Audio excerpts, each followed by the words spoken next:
Would you mind not coming to the wedding? You're a high school dropout. It's embarrassing. I never thought my own son would say something like this to me. Was it my fault for the way I raised him? Is it because I dropped out of school? Or has my son lost his way? My mind went blank, and it felt like something inside me just snapped. I'm Anastasia. I'll be turning 45 this year. You could say my life has been a turbulent journey. When I was 7, my parents passed away in an unfortunate accident. They had been in a bike crash, and by the time I got to the hospital, they were already gone. To be honest, I don't remember much about that time. The feeling of being left behind was more overwhelming than the sadness. My grandparents and relatives took care of the funeral arrangements. I just sat there. I held the doll my dad bought me and wore the hairpiece my mom made, just sitting like a statue. Then I was taken in by uncle and aunt. Living with them, whom I hadn't been close to, felt awkward. I couldn't treat them like my real parents, and the emotional distance grew wider. On top of that, uncle and aunt didn't get along, and the atmosphere at home was always tense. I was thankful they took me in, but it was not a comfortable place to be. I wanted out. So when it came time to graduate middle school, I made a choice. I decided not to go to high school and instead got a job. Uncle and aunt seemed relieved when I left. I found work in a factory. I chose it because they would hire a dropout, and they offered housing. The work was exhausting, sorting pants, unloading cargo, and other manual labor. That's where I met Daniel. He was 2 years older and mentored me at work. Anastasia, you're always giving your best, huh? At 16, I had no idea how good it felt to be complimented. Looking back, I was never really praised by teachers or family growing up. But then I met Daniel, and we clicked right away. We got married when I turned 20. Daniel truly loved me and was always by my side, despite how lonely I used to be. My in-laws were understanding too, never mocking me for dropping out of school. "You've had it rough. Good job getting through it," they'd say. A year later, we were blessed with our son Henry. However, after giving birth, my health didn't bounce back right away. Dizziness and lightheadedness became frequent, making work at the factory difficult. I asked my employer for an office job, but there were no openings. "Sorry, we can't accommodate that right now," they said. There was the option to transfer to another branch, but it was over an hour away from home. With young Henry to consider, commuting wasn't feasible. After discussing it with Daniel, I left my job of 8 years. "You've done your part, Anastasia. You should rest now. I'll pick up the slack." Daniel reassured me. Daniel was indeed working his tail off, just like he said he would. Not only that, he was considerate of my poor health and willingly stepped up to handle childcare and housework. Tragically, Daniel fell ill and passed away when Henry was just 4 years old. More than grief, I felt a strong sense of responsibility. Daniel was gone, and it was up to me to raise Henry on my own. I started job hunting right away, but with no qualifications and a dropout status, nobody would hire me. I was desperate. Maybe I should have gone back to school for some training, but at that time, I was too preoccupied with raising Henry. While full-time jobs were out of reach, I managed to find part-time work inspecting products at a food factory. With my salary and various allowances, plus Daniel's inheritance, we managed to get by. Our mortgage got covered by personal credit insurance, which was a big relief. Father-in-law and mother-in-law offered us financial help, but it's not like they had money to spare. I respectfully declined. Kind father-in-law and mother-in-law, who always watched over Daniel and me warmly. I wanted them to live their later years without worrying about money. I made up my mind to live on, just Henry and me. From that point on, saying I lived for Henry wouldn't be an exaggeration. I didn't want Henry to feel poor or lonely. If he wanted to watch a baseball game, we went to Major League games. If he wanted to go to a tutoring school, I made it happen. Money and time were no object when it came to his needs and dreams. Without a father, I wanted to love him as much as I could. That was my sole focus. I took on part-time jobs and even side gigs to earn a little money. You know what they say, every little bit helps, and it's true. I managed to save up $30,000 from those side gigs over 15 years. When Henry said he wanted to go to college, we were able to send him thanks to Daniel's inheritance and my savings. But most of all, Henry's brilliance earned him a scholarship, which helped a lot. Good job, Henry. I praised my son as much as I could. Henry seemed shy, but happy. He gained confidence, getting academic awards in college and receiving high praise for his research papers. It was wonderful to see. However, Henry started to change, and not in a good way. People are just stupid. Like that guy. He's nowhere near as smart as me, but acts all high and mighty. Henry began to belittle and mock others. He gained arrogance along with his newfound confidence. Henry, you shouldn't say things like that. Mom, listen. Intelligence is what matters in this world. People like me are right. Even towards me, his own mother, Henry's attitude started to change. I figured he was still young, and a bit of arrogance was natural. But then, he took a weird turn. So, where did Dad and you go to college? Henry asked me one evening at dinner. Your late dad finished high school, and I dropped out, so neither of us went to college. What? Dropped out? Are you serious? In this day and age?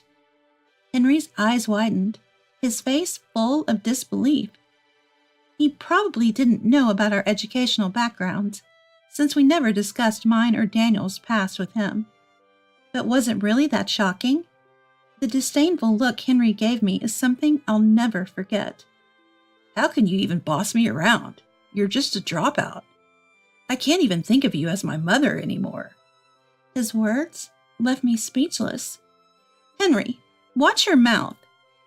Shut up. Don't talk back, you dropout. Henry's shouting echoed throughout the house. From that moment on, he made it a point to belittle me for being a dropout at every opportunity. So, because you're a dropout, you couldn't even get a decent job? Don't you think that's really messed up in today's world? What do you think? Are you jealous of me, an excellent college grad? Initially, I was hard on him. But Henry stood firm, refusing to consider dropping out, and eventually, I stopped saying anything.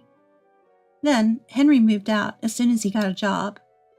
He'd hang up abruptly whenever I did reach out, so I decided to limit contact. I thought he'd come to realize his mistakes someday. I was convinced he'd eventually realize his mistakes. But then, on an unexpected day, I got a rare call from Henry. Can I come over? He asked. Elated by the rare chance to see my son, I happily said yes. When he was living at home, Henry was always in a foul mood. Now he showed up at the door with a bright smile on his face. And he wasn't alone. He brought a beautiful woman with him. This is Lily. She's a senior at my workplace. And we're on the same fast-track career path. We're planning on getting married, he said. I was taken aback, but overwhelmingly happy. Oh, that's wonderful. Congratulations. Nice to meet you, mother-in-law. I look forward to our future together, Lily said nervously. Don't be so formal, Lily. Right, just relax. We're family now. Yes, mother-in-law. Lily seemed to loosen up after I reassured her with a smile. They left after some light pleasantries. I was overjoyed that Henry, my late husband Daniel's legacy, was getting married. Even if we had grown apart, Henry is still the precious legacy of my dear Daniel. No matter the harsh words or the criticism, he's still my cherished son. Seeing Henry today, I wonder if he's had a change of heart, reflecting on his past actions. His attitude towards me seemed normal, and I felt like we could finally return to being just a regular parent and child. But I was mistaken. That same day, Henry called me. Don't say unnecessary stuff to Lily. Like what? About you being a dropout or your embarrassing job. Henry started calling me you instead of Mom. It seemed I was wrong about his change of heart. Henry, you shouldn't be thinking like that, I warned. Shut up. Your low education makes your opinion irrelevant. Stay quiet, dropout, he said, and abruptly hung up. Nothing had changed. In fact, he'd become even more disrespectful. Where did I go wrong in raising him? I was left feeling like I was on the edge of despair, phone still in hand. Do you knit as a side job, mother-in-law?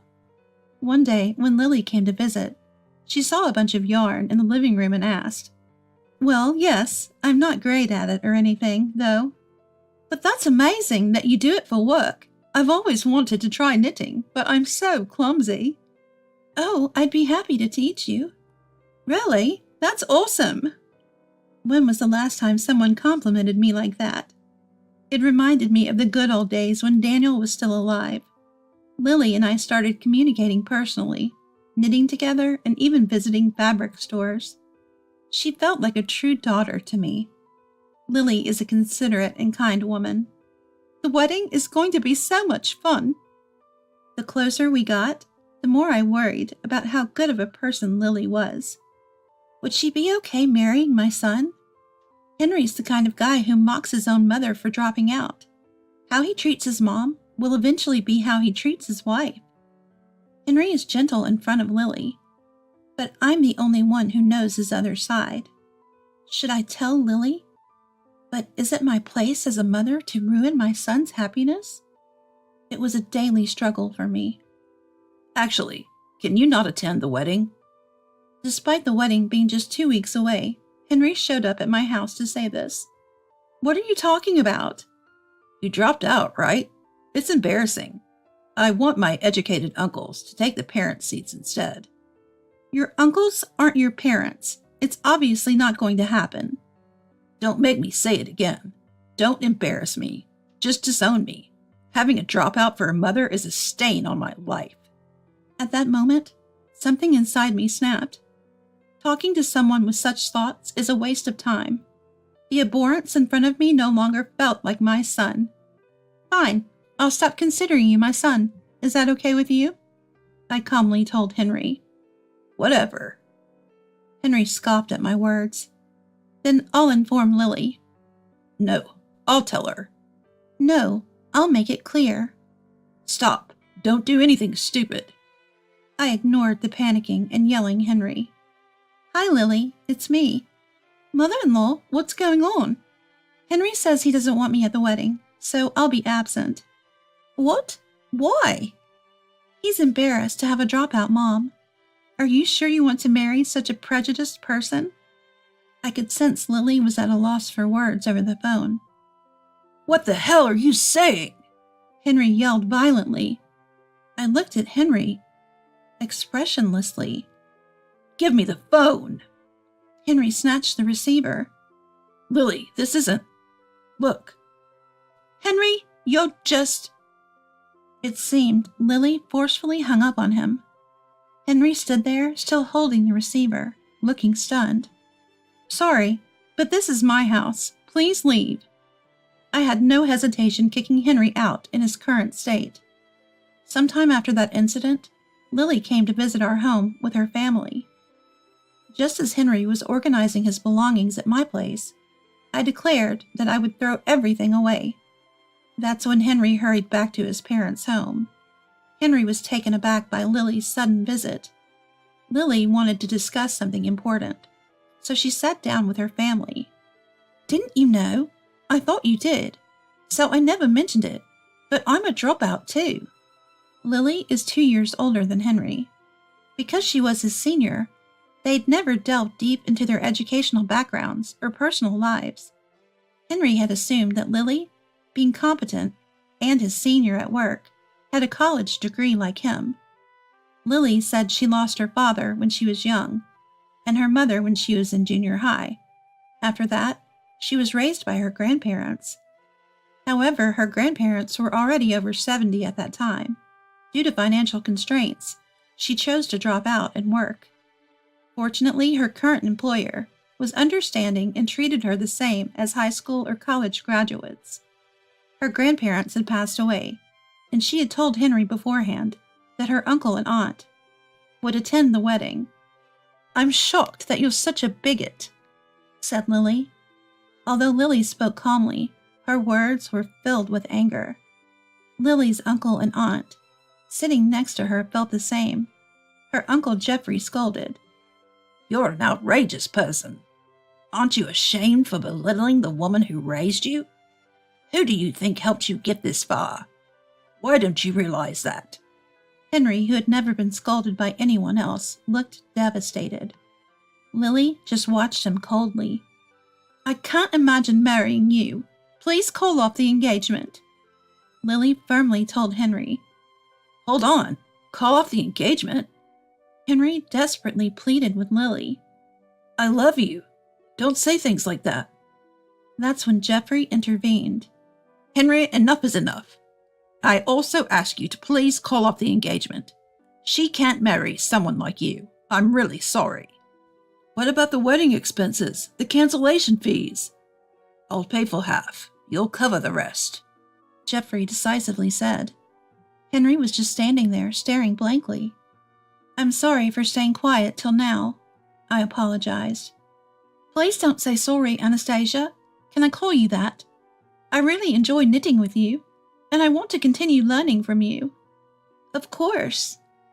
Although Henry and Lily broke up, I continued to be in touch with her. But I cut off contact with Henry. "Mom, I'm sorry." "Henry, there are things in life you can't undo. I've decided to think of you as gone, as if my son is dead. So to me, you're now a stranger." "Mom, don't say that." "Don't call me Mom anymore. You're not my son." Henry broke down crying on the spot. Abandoned by his fiancée, and even by his own mother, Henry found himself utterly alone. But honestly, I didn't feel a shred of pity for him. All I felt was emptiness. Years later. "Oh, Lily, it's been a while."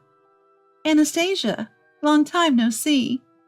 After breaking off the engagement, Lily had transferred to another branch, so we seldom saw each other. She told me she's now seriously dating a man she met in her new city. "We're thinking about marriage, but we're taking it slow." That sounds wise. By the way, do you know how Henry is doing? Finally, I got an update on Henry, whom I hadn't been in touch with for a long time. Turns out, word got out in the company about why we broke off the engagement, and he became a total outcast.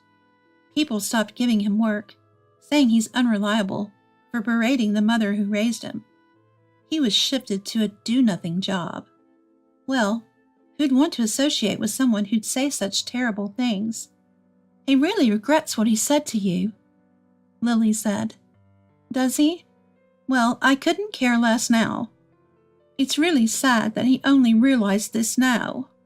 Even when Lily talked about my son like that, it felt like she was talking about someone else's problem, not mine. In truth, Henry visited our home once after all that happened. He couldn't stand that I wasn't answering his calls or texts. "Mom, I'm really sorry. I want to mend our relationship starting now." Henry bowed deeply, but I couldn't bring myself to forgive him. "It's too late. Give it up." With those words, I sent Henry away. The last lesson I could offer as a parent was the harshness of the world. Since then, I've remarried. "The tough times you've been through? Let's turn them into happiness moving forward," Matthew told me, accepting all of my past. I'm incredibly happy now. And maybe, just maybe, this happiness is a gift from Daniel in heaven. I savor each day as I live it. As for Henry, to be honest, I'm not even sure if I feel he's my son anymore. Was that really my son? I can't help but question it. Did I ever imagine that I'd feel this way towards Henry, the son I was willing to give up my own life to protect? No, no one could have ever seen this coming. This is the last life lesson I can give you. In my heart, I make this plea to Henry. All I can do now is sever ties with my son and make him reflect on the gravity of what he's done. That's all that there's left for me to do.